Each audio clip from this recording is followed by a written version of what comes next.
bersama narasumber yang gak kaleng-kaleng tentunya, yang luar biasa. Tentunya pada sesi workshop dakwah planner ini akan dipandu oleh moderator yang sangat luar biasa juga tentunya, ya oleh Kak Indri. Boleh Kak Indri, langsung saja saya alihkan kepada Kak Indri.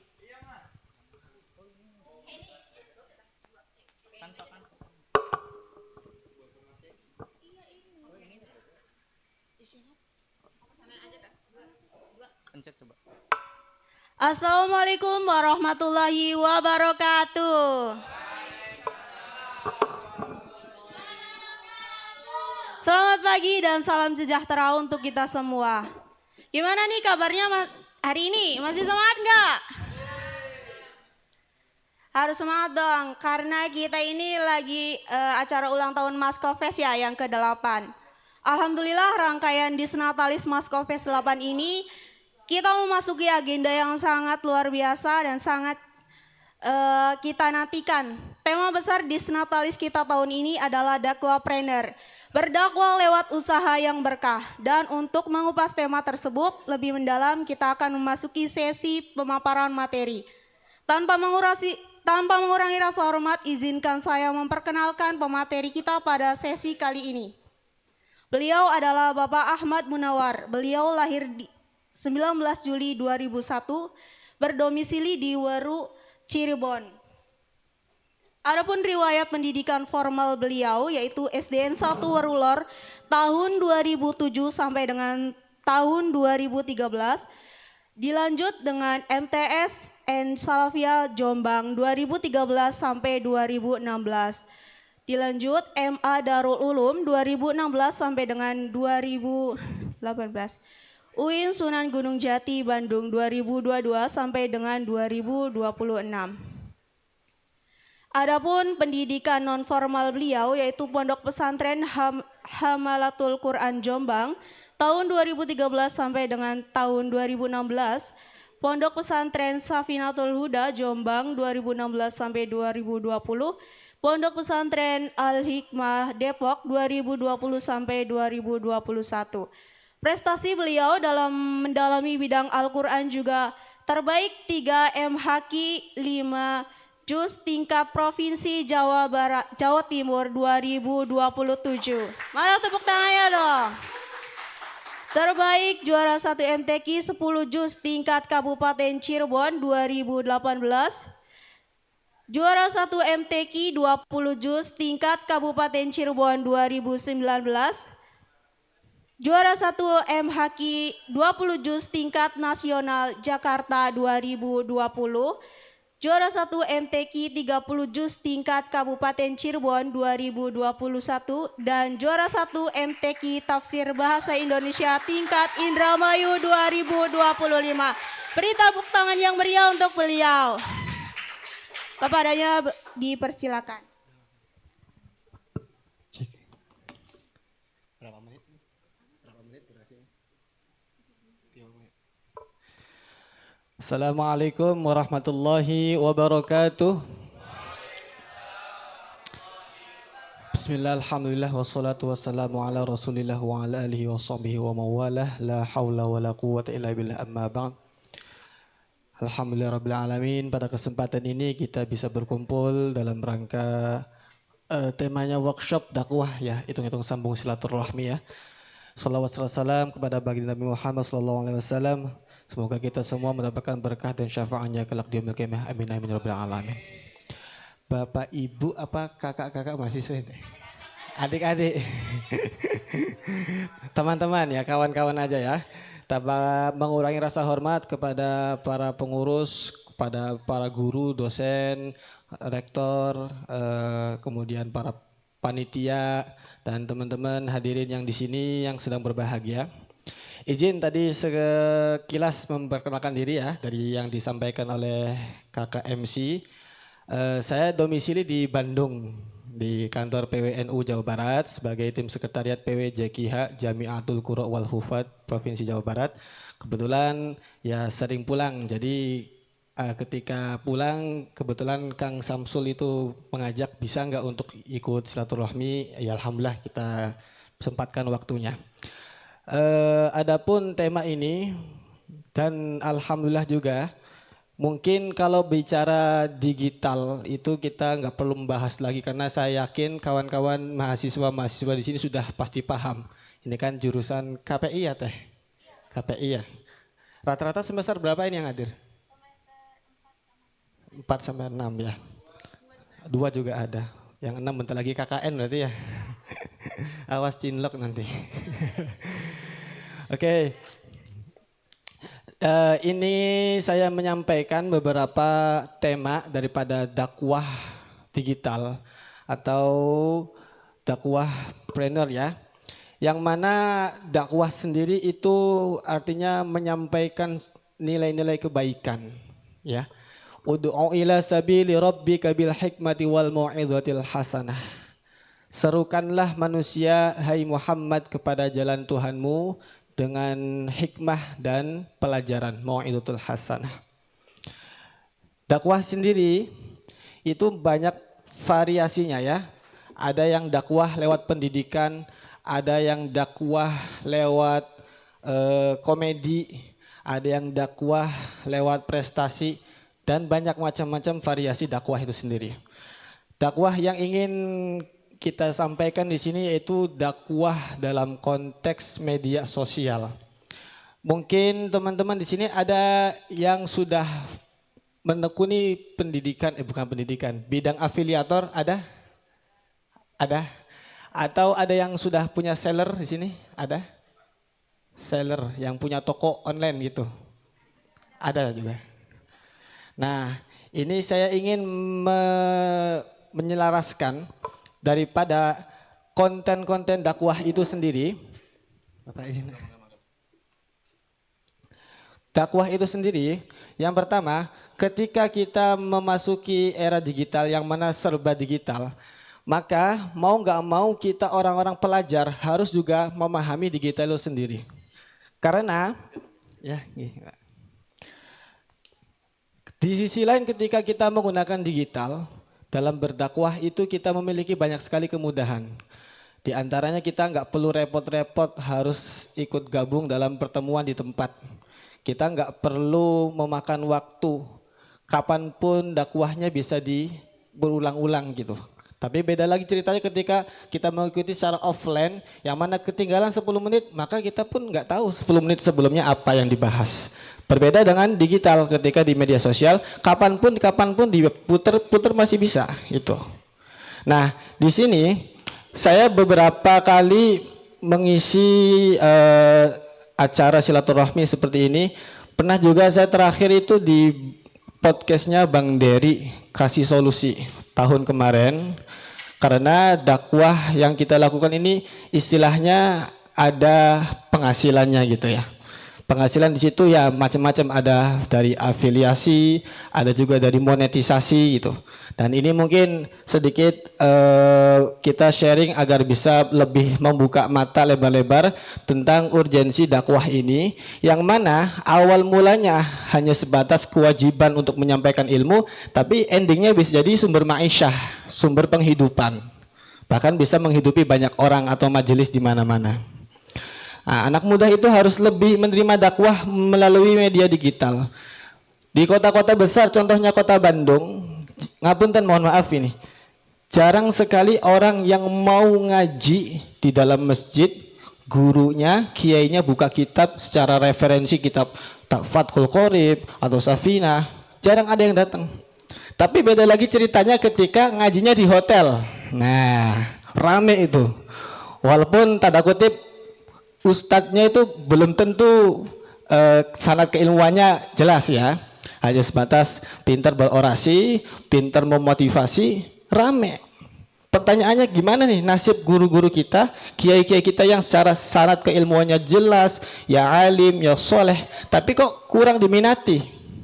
Nah inilah pentingnya digital atau media sosial, yang mana kita para santri, para orang-orang yang ingin bahwasanya guru-guru kita ini juga bisa eksis tampil, maka kita harus mulai dari sekarang untuk mengkaderisasi beberapa majelis pendidikan atau majelis ta'lim untuk bisa didigitalisasikan. Seperti contohnya di daerah Werulor, di sini ada orang Weru? Ada orang Weru nggak? Sumber, Plumbon, Sumber, Weruan ya.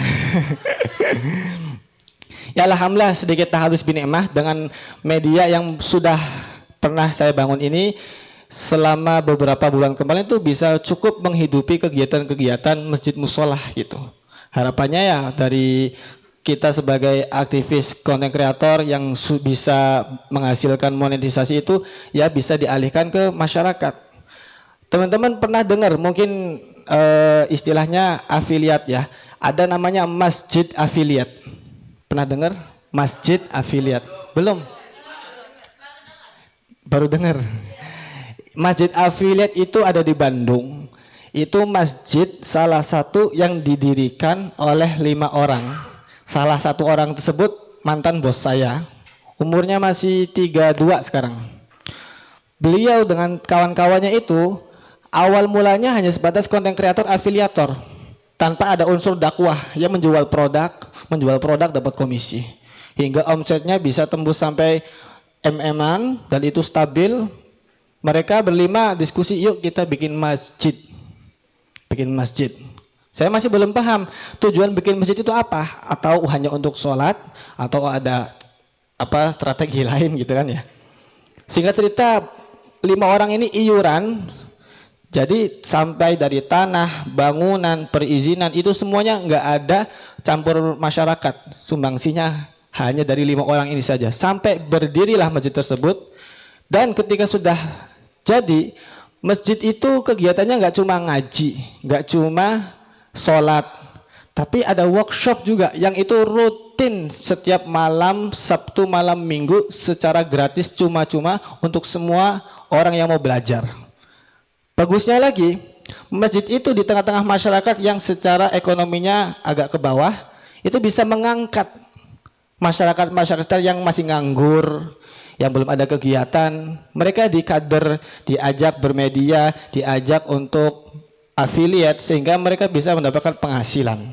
Itu namanya masjid afiliat. Kembali lagi ke tema pembahasan, dakwah yang kita sampaikan di sini ada itunya nggak? Apa? Akun TikTok, mohon maaf. Yang foto yang bukan di PPT-nya, di foto tuh ada nggak? Nggak ada. Akun TikTok nggak ada ya di situ? Nggak ada. Akun TikTok saya itu namanya Gusmun Al Ibriz. Ya ini bahasa samaran aja ya. Gusmun Al Ibriz. Ada teh? Oh.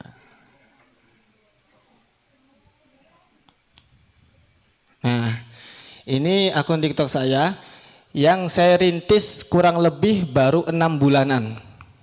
6 bulan alhamdulillah sudah tembus ratusan ribu follower ya, walaupun nggak tahu follower aktifnya berapa.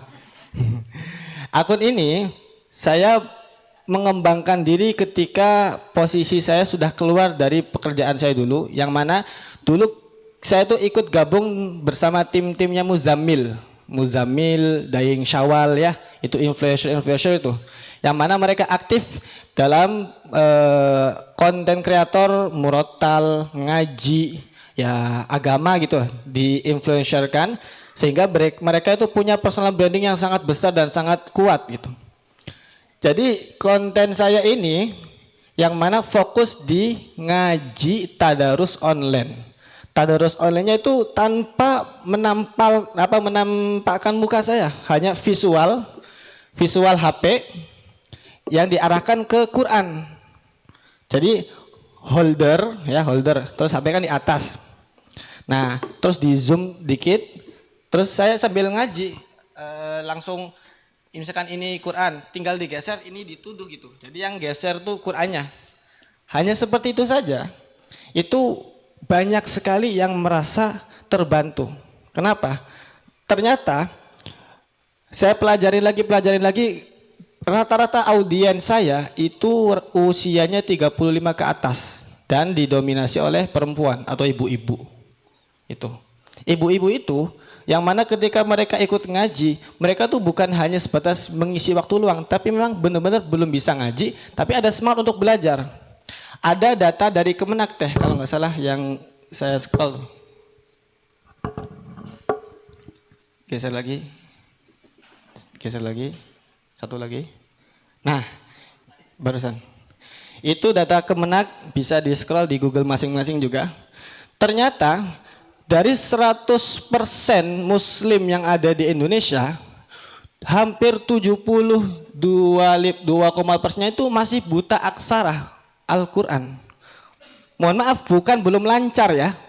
Kalau belum lancar oke, masih gerak-gerak, tapi kan bisa baca. Ini buta huruf, artinya benar-benar nggak bisa baca Al-Quran. Bayangkan, misal 200 juta Muslim yang ada di Indonesia, yang bisa ngaji hanya 25%, berarti cuma 50 juta. 150 jutanya belum bisa ngaji. Kalau mahasiswa-mahasiswi UI, BBC mah pasti bisa ngaji semua, termasuk golongan 50 juta ya kan. Ya, kalaupun ada ya paling di sana bukan di sini. Artinya apa? Ini kan pukulan bagi kita. Nah, kemudian di bawahnya itu kan statistiknya tuh sekitar 150 juta hingga 170 juta jiwa yang dikategorikan belum bisa baca Al-Quran. Nah, adapun dakwah digital yang mana ini kan dakwahnya itu dakwah planner ya, yang sambil ada usaha juga. Nih, di poin yang kedua, kebutuhan mushaf. Jadi tadi konteks dakwah yang kita lakukan itu mengajarkan ngaji, yang mana kalau secara manfaatnya itu jauh lebih luas daripada sebatas ngisi ngaji di masjid atau musolah, karena kan jangkauannya berbeda. Yang hadir nggak cuma orang Cirebon, yang hadir bisa luar Jawa, luar Indonesia gitu ya. Nah, ketika mereka hadir ngaji, mereka kan merasa suka dengan pengajaran yang kita lakukan. Tentu yang kita ajarkan tuh Quran khusus pemula untuk belajar, bukan Quran polos, tapi Qurannya ada warna-warnanya gitu. Warna pink dibaca dengung, hijau samar, ungu pantul gitu. Yang sudah ada kemudahan buat orang-orang yang belum lancar baca Al-Quran untuk belajarnya lebih mudah. Sehingga, nah ini salah satu contohnya, 5 pan MW. Tadi baru geser ke bawah teh, maaf. Nah, awa'abaunal awwalun. Nah, bentuk pengajarannya simple praktis. Awa'aba, sambil saya tunjukkan apa penduduknya tuh ya kayak gitu. Awa'aba'u. Sahabat Quran, di sini fokus warna biru. Ada kode MW, singkatan mad wajib. Apa itu mad wajib, Gus? Yaitu pertemuan mad tabi'i dengan hamzah dalam satu kalimat. Fokus di warna birunya ya, itulah namanya mad wajib. Ditandain alis di atasnya. Nah, cara bacanya 5 pan, artinya 5 harokat dibaca panjang. Baca lagi, awa'abaunal awwalun. Kurang lebih seperti itu. Cara pengajarannya yang simple dan praktis. Dan itu diulang-ulang terus. Semua warna, semua hukum tajwid kita bahas, kita habiskan. Durasi sekitar 30 menitan. Yang mana penonton agak ke atas sedikit teh, maaf. Ini barusan subuh. Saya nge-live subuh. Berapa tuh penonton? 29K, hampir 3.000. Sebelum subuh, bayangin. Kadang kan orang mikir jam 2, jam 3 nge-live, ada tak yang nonton? Ini nyatanya. Rame antusiasnya. Bahkan komentar pun, komentarnya aktif, hampir tembus 1.500 apa berapa gitu. Ada kalau nggak salah di situ jumlah komentarnya. Jumlah komentarnya itu juga aktif. Nah, di sini saya itu benar-benar merasa terpukul karena sebelum saya mulai aktif di kegiatan seperti ini, saya ikut belajar dalam pekerjaan. Jadi pekerjaan saya itu dulu ada tawaran host live streaming ngaji soft selling freelance di Bandung. Saya ngiranya host ngajar ngaji freelance. Pokoknya fokusnya di freelance. Wah, kapan aja bisa nih, sambil kuliah juga bisa kan. Ngajar ngaji, kiranya sudah ada pasti muridnya berapa. Pas ketika masuk, lah kok mana muridnya? Cuma ada HP, lighting, terus Quran gitu. Apakah privat gitu? Ternyata nge-live ngaji. Walaupun ya dari perusahaan itu menggaji kita itu dengan bahasa komisi dari penjualan Quran. Tapi ini menariknya di sini. Jadi kita bahasanya dunia dapat, akhirat juga dapat gitu. Alhamdulillah. Walaupun kembali lagi ke niat awal karena memang agak sedikit riskan. Secara pengalaman pribadi emosional itu beberapa kali sering kayak merasa live itu nggak sesemangat atau nggak terlalu ikhlas ketika penontonnya sedikit kayak atau nggak ada cekotan gitu ya. Itu mah manusiawi lah itu. Nah di sini ketika kita menggabungkan yang mana tadi itu suatu kebutuhan, artinya mengambil lagi ke bahasa Kemenak yang mana 72,25% masih buta huruf aksara Quran. Kemudian kita mengajarkan dengan cara live streaming tadi. Dan ini salah satu praktisnya ngaji yang paling mudah dan banyak diminati. Karena ketika orang yang nonton itu nggak ketahuan umurnya berapa. Nggak ketahuan dia tua, muda, atau lansia. Nggak perlu keluar rumah, jadi nggak ada rasa malu. Mungkin di seumuran kita ya 27 atau 30 untuk belajar tuh masih ada sedikit rasa semangat lah. Ngaji. Tapi mohon maaf kalau umur 40 ke atas nggak bisa ngaji, mau belajar di musola sama anak-anak kecil, malu. Kalau ini kan nggak mungkin, tinggal buka HP, scroll, dan nonton aja bisa sambil ngaji. Itu geser ke samping lagi teh. Nah ini poin yang kedua tadi ya, kebutuhan mushaf. Jadi kebutuhan mushaf nasional atau Kemenak itu sendiri mencapai 6 juta mushaf per tahun. Nah Kemenak itu mencetak sekitar 1,7 juta mushaf dalam kurun waktu 2016 sampai 2020, rata-rata 300.000 eksemplar per tahun. Sedangkan kebutuhannya itu melebihi daripada angka tersebut. Per tahun dengan jumlah 72,25% itu harusnya 6 juta jumlah Quran yang harus disalurkan. Kemenak itu hanya bisa mengasih 1,7 juta. Jadi kan kurang 3,3 ya, 3,3 juta, 4,3 juta. Nah itu dikelola oleh perusahaan-perusahaan swasta seperti Al-Qosbah, Cordoba, Syamil, Gria Sekar. Pokoknya percetakan swasta itu disubsidi dari mereka sendiri. Yang mana bentuk eksekutornya ya dari salah satu kita tadi dengan cara nge-live ngaji soft selling ya. Jual produk tanpa kelihatan jual produk gitu. Jadi saya nge-live ngaji selama 2 jam itu nggak ada kelihatan orang jual Quran. Jadi pure ngajarin ngaji terus. Sampai ketika orang itu merasa betah dan akan tertarik, Quran apa yang dipakai Ustadz? Qurannya beli di mana? Nah, kan ada pertanyaan. Dari situ sudah mulai ada CTA, kita giring. Loh, di sini ada yang belum punya Al-Qur'annya. Coba yang belum punya tulis komen belum. Belum. Nah dari situ kita tawarkan, ini Quran tajwid belajar untuk pemula, belum ada di pasaran, hanya ada di live tadarusan. Bagi yang belum punya, kalau ada yang mau silakan komen mau ya. Komen mau. Tuh. Sekali nge-live ya lumayan. Ada barusan hasil live yang itu tuh, geser lagi tuh, maaf. Ke kiri. Terus. Nah, maaf ini. Ini tuh Mei 30 ya, startnya jam 2.27, tadi setengah 3. Ya alhamdulillah GMV-nya segitu, walaupun itu kan kotor ya. Ya tapi kotor-kotornya segitu ya 30%-nya lumayan kan. Tadi teman-teman dari 30% sekali nge-live kan ya bisa tembus 100.000, 200.000. Coba bayangkan bagaimana kalau guru-guru ngaji kampung yang memang mereka beliau itu nggak pernah digaji, tapi mereka bisa istiqomah agar bisa digaji. Sebenarnya ini salah satu cita-cita saya bagaimana guru-guru ngaji zaman sekarang tuh udah melek digital gitu. Artinya guru ngaji gaji UMR. Kadang kan bahasanya riskan. Saya ngaji di sini tapi bayar segini. Nah, kalimat bayar itu kan sangat riskan. Masa ngajarin ngaji kok berbayar? Masa ngajarin ngaji kok ada patokan bulanan atau sabtuan bahasanya gitu? Itu kan masih ya bentuk andragoginya masyarakat kita kan masih wah berarti ngajinya nggak ikhlas, ngajinya nggak ridho, hanya dapat. Padahal kalau kita tarik ke belakang, guru ngaji kan punya keluarga, ya, punya anak yang mana harus dinafkahin. Kalaupun dia jomblo kan pasti butuh kopi udut, Kang. Artinya nggak bisa cuma-cuma mengeluarkan waktu saja. Itu bentuk kewajiban beliau menyampaikan ilmu. Tapi kita masyarakat menganggapnya, wah kiai mah ikhlas, pasti ikhlas. Ketika dikasih uang, ya malah nggak ikhlas. Jadi itu sangat-sangat rancu menurut saya. Sehingga kalau misal guru-guru ngaji itu mulai melek digital atau teman-teman di sini mulai aktif mengajarkan, bermedia, menyiarkan dakwah Islam, di situ bisa menghasilkan uang kan alhamdulillah. Makanya di sisi lain ketika sudah aktif bermedia pasti nggak sebatas income dari satu penjualan.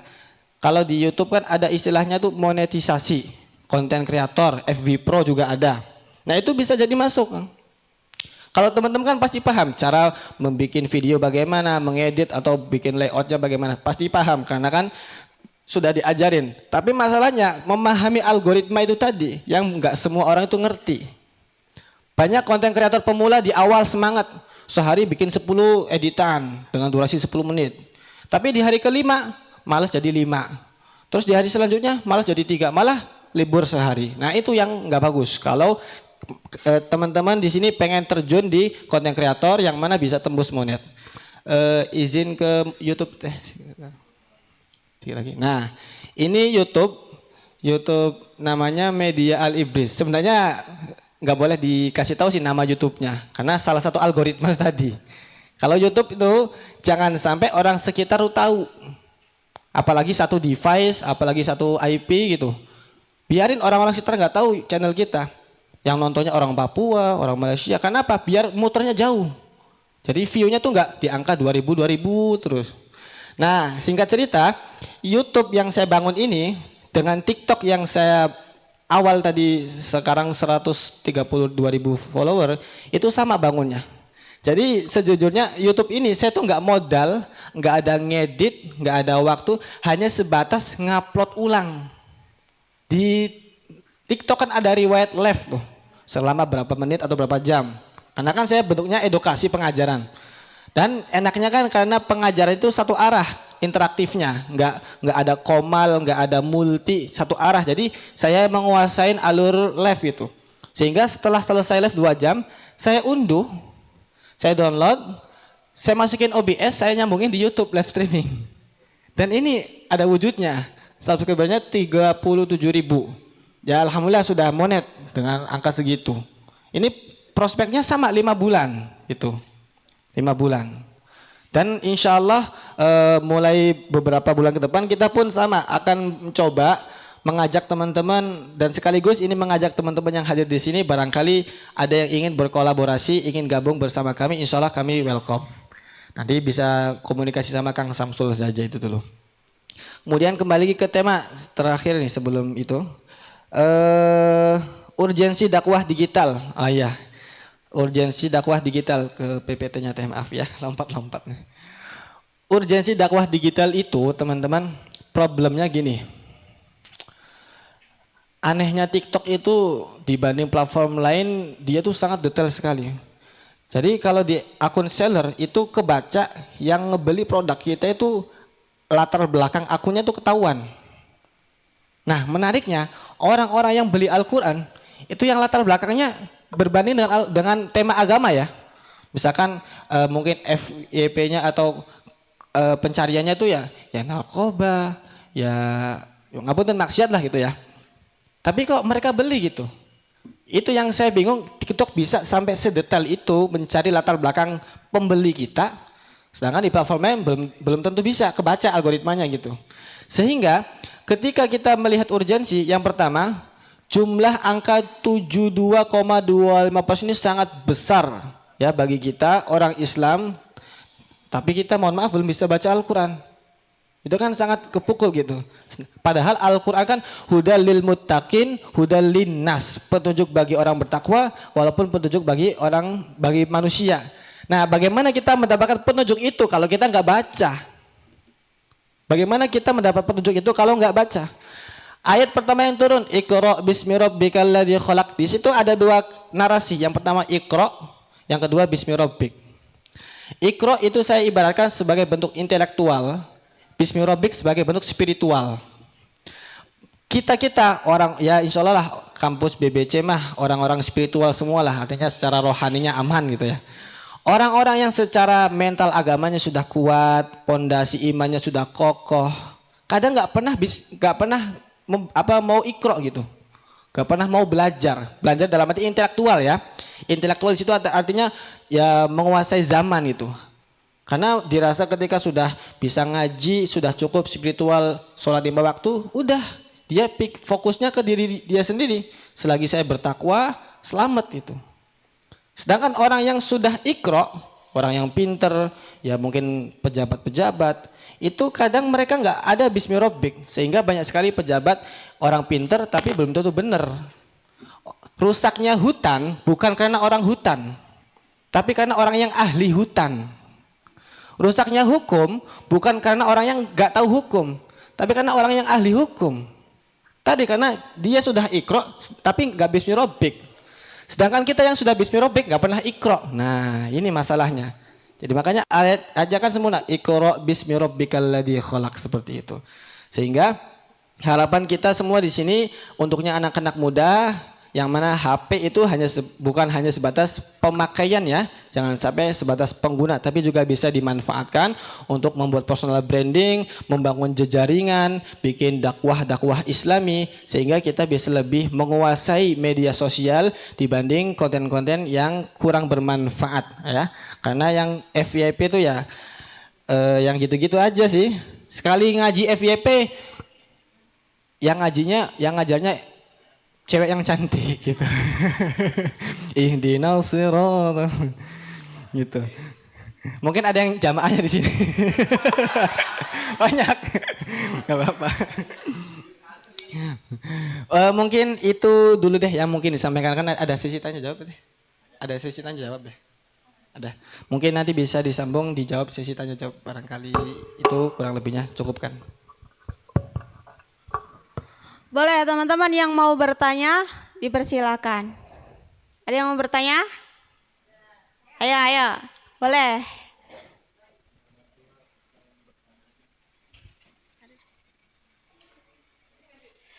Namanya siapa? Assalamualaikum warahmatullahi wabarakatuh. Nama saya Ana dari KPI semester 4. Izin bertanya. Di sini kan judulnya berdakwah lewat usaha yang berkah. Bagaimana cara, ini pertanyaan saya, bagaimana cara menyeimbangkan antara mencari keuntungan dan mencari ridho Allah dalam berbisnis? Terima kasih. Wassalamualaikum warahmatullahi wabarakatuh. Waalaikumsalam warahmatullahi wabarakatuh. Boleh nanti dijawab sama pematerinya ya. Terima kasih Kak Ana atas pertanyaannya ya. Langsung jawab Pak, ditampung 2 atau 3 aja. Boleh 1 kali penanya lagi. Boleh kakaknya. Aduh.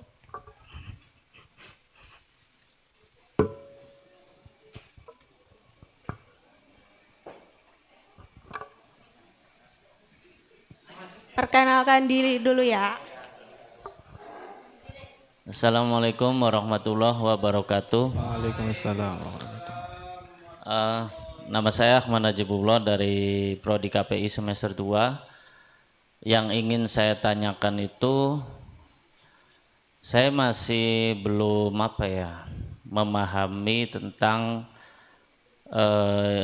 yang Pak Ustadz tadi bilang monetisasi di TikTok, di YouTube. Nah saya tuh pengen belajar gitu biar karena saya juga baru kan di TikTok gitu kan. Jadi pengen belajar kira-kira dimaksimalkan seperti Pak Ustadz, bisa dakwah lewat usaha yang berkah gitu. Jadi dakwah kita itu ya seimbang antara Robbana atina fid dunya hasanah gitu kan, dunia akhirat gitu. Jadi itu saja sih mungkin yang pengen saya tanyakan tuh. Saya pengen belajar lebih memahami tentang monetisasi di dunia platform itu. Sekian saja. Wassalamualaikum warahmatullahi wabarakatuh. Waalaikumsalam warahmatullahi wabarakatuh. Langsung jawab ya.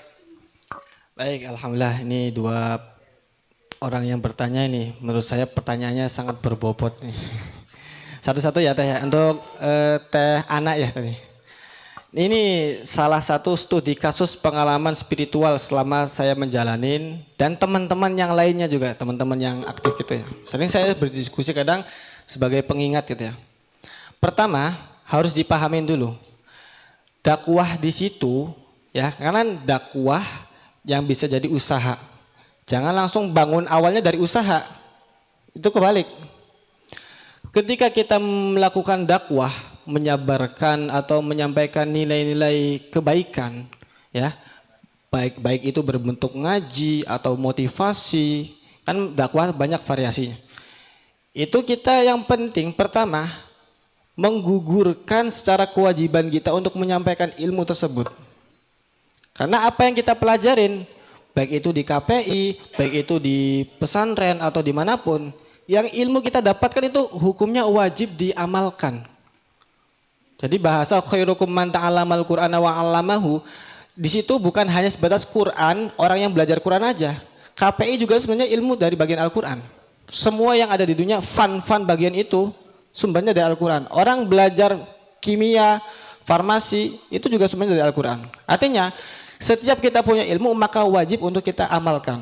Kalau tidak, ya resiko. Ya wallahu alam, nanti kena hisab gitu.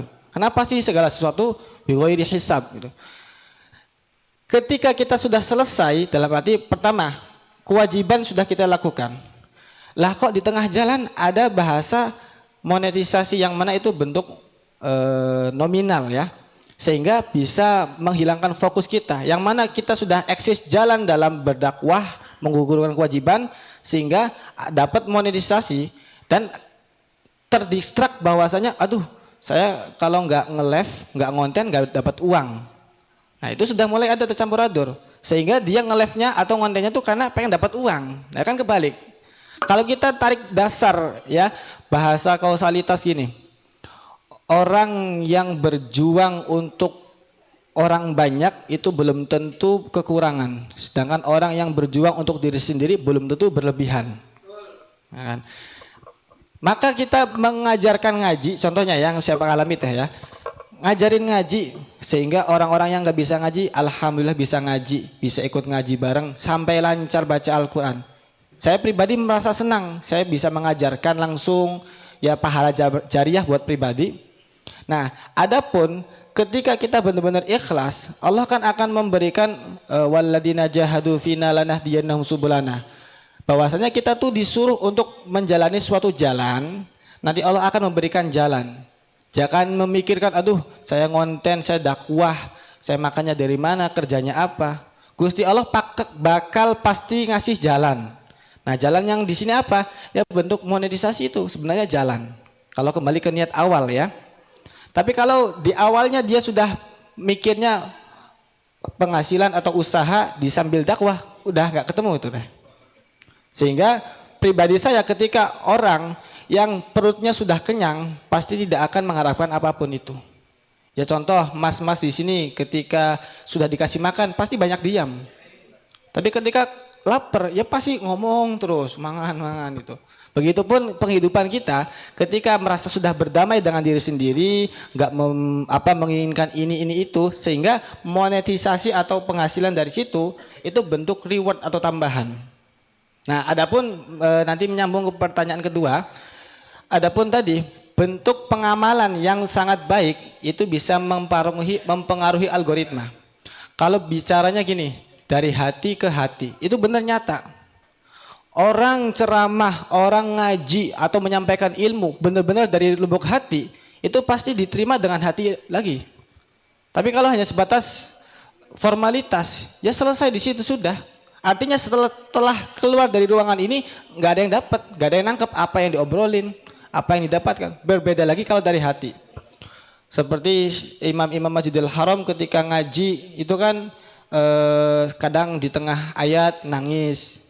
Nangisnya itu karena memang tahu maknanya, tahu tafsirnya, tahu asbabun nuzulnya sehingga tersentuh. Sedangkan kita orang Indonesia yang nggak ngerti bahasa Arab ikut nangis juga ketika imam kita Syekh Sudes misal nangis, kita ikut nangis. Ditanya alasannya kenapa? kelamaan bacaannya. Biasanya kulu, ini 1 halaman lebih. Ya tapi itu nyambung artinya nyetrum ya, dari hati itu hati. Nah bahasa tadi Kang, pertanyaan yang kedua, agar bisa monet tentu ada rumus algoritma. Yang pertama kita harus memahami algoritma itu sendiri, karena setiap platform itu memiliki algoritma beda-beda, baik TikTok, Shopee, Instagram, Facebook, YouTube. Seperti halnya YouTube nih Kang. Jadi saya bisa monet itu kan akun channel pertama, namanya Media Al Iblis. Itu kurang lebih alhamdulillah 75 hari pas dari awal ngupload sampai 75 hari kebuka fitur monet. Gak sampai 3 bulan. Biasanya kan konten-konten kreator di grup-grup itu kan bahasanya 6 bulan, paling cepat 4 bulan itu. Ini alhamdulillah gak sampai 3 bulan goal. Begitupun saya nyoba akun baru bikin channel yang kedua, alhamdulillah gak sampai 1,5 bulan goal juga monet. Ternyata saya ambil benang merahnya, kalau kita mau monet, yang pertama harus mendapatkan traffic algoritma. Bagaimana cara mendapatkan traffic algoritma? Kita harus konsisten non-stop. Makanya ketika membangun konten kreator siapapun di sini, apapun bentuk kontennya, yang terpenting bank datanya harus kuat dulu. Misal, per hari ini kita bikin akun semuanya mau konten, mau fokus gitu. Sehari ini kita semangat sampai maghrib bikin konten, akhirnya dapat 20 video. Nah, 20 video ini dihemat-hemat, dijadiin stok buat konten besoknya. Sehingga perharinya kita cukup memaksimalkan 5 konten saja. Tapi gak boleh bolong, gak boleh lebih. Biar kebaca algoritma bahwasanya akun atas nama channel UI BBC setiap jam 9 pagi ngupload video, ngupload postingan. Sehingga uploadan itu terbaca oleh YouTube dan YouTube akan merekomendasikan ke channel-channel yang lain sehingga dapat view. Nah dari situ mulai orang yang nonton subscribe. Begitu terus selagi kita konsisten bukan sebulan, seminggu 2 minggu sudah pasti kelihatan. Jadi konten yang saya maksud ini punten, gak perlu butuh waktu ekstra untuk ngedit bener-bener kayak konten kreator pro ya. Yang penting konsisten ngupload aja. Zaman sekarang gampang Kang kalau bikin konten kreator ASMR. Nah video hujan gitu tuh. Itu kan banyak yang nonton, sampai juta-jutaan. Dan satu video yang ditonton oleh jutaan itu uangnya banyak gitu. Nah, pertanyaannya, gimana kita untuk melangkah untuk bisa monet tadi? Yang pertama, mindset kita jangan langsung ke uang, jangan langsung ke penghasilan. Fokus aja ke dakwah atau ikhtiar yang kita lakukan. Kalau ngaji, fokus ngaji. Kalau kontennya misalkan touring, survei jalan kemana, udah fokus di situ aja. Adapun wujud daripada uang itu ketika kita sudah benar-benar konsisten, nanti uang itu akan mengikuti kita. Nah dengan subscriber saya segitu, bukan berarti sudah setiap bulan dapat penghasilan, saya udah nggak ngonten, tetap nge-live itu. Artinya ada check-outan, nggak ada check-outan, ada momen tanggal kembar atau nggak ada tanggal kembar, saya tetap nge-live terus. Ya niatnya dakwah, niatnya ngaji, karena nggak ada kegiatan lagi sih. Nggak ada kegiatan lagi. Kecuali ya, jadi nge-live juga pribadi saya sebenarnya hiburan sih. Hiburan, lah kok jadi ma'isyah alhamdulillah gitu. Makanya di sini sekaligus saya melihat beberapa teman-teman yang barangkali ada yang mau ikut gabung mencoba, ya mau bergabung, mau belajar atau mau magang atau mau ikut gabung kerja tim juga nggak masalah. Nanti bisa konsolidasi dengan Kang Samsul aja, nanti bagiannya juga bisa dialokasikan. Mungkin itu saja dari saya. Belum ditutup salam ya. Wassalamualaikum warahmatullahi wabarakatuh. Waalaikumsalam warahmatullahi wabarakatuh. Terima kasih kepada pemateri yang sudah memberikan ilmu yang sangat bermanfaat buat kita semua. Tepuk tangannya mana teman-teman?